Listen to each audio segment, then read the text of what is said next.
hapa katika ukumbi wa Superdome, na kazi pekee iliyotuleta hapa au iliyotutanisha hapa ni kuja kuwachangia watoto wenye matatizo wanaozaliwa na matatizo ya miguu wafanya watembee tena. Kulikuwa na tatizo kubwa sana la watoto ambao wanazaliwa na miguu ambayo imepinda, na kwa bahati mbaya sana familia zetu zimekuwa zikichukulia kama hiyo ni laana, labda ni urozi, watu wamerogwa na vitu kama hivyo. Kumbe taasisi ya CCBRT ni taasisi ambayo imeweza kuwafanya watoto kama hao wakatembea tena. Kumbuka, mtoto akizaliwa na miguu ambayo imepinda, ukimuacha kwa miaka 5 anaendelea kuwa mlemavu moja kwa moja.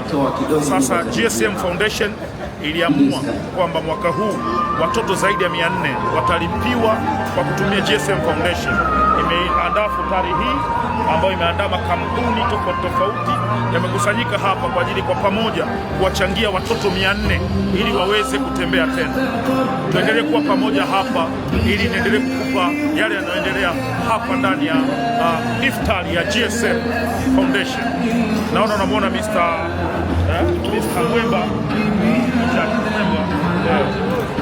Leo watoto 400 tunakwenda kurudisha furaha yao kutoka kwenye imani ambayo tulikuwa nayo kuwa mtoto akizaliwa na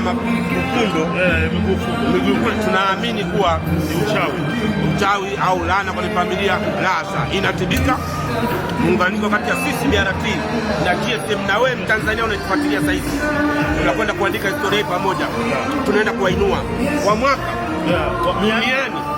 duniani kote 1800 tunazaliwa na changamoto hizi. Tunakwenda hapa Tanzania 400 kabisa. Nataka nikwambie kitu kimoja kwamba tutakuwa hapa kwa muda wote na tutakuwaripotia nini kinachoendelea kwenye iftari hii ya hapa GSM Superdome, GSM Foundation.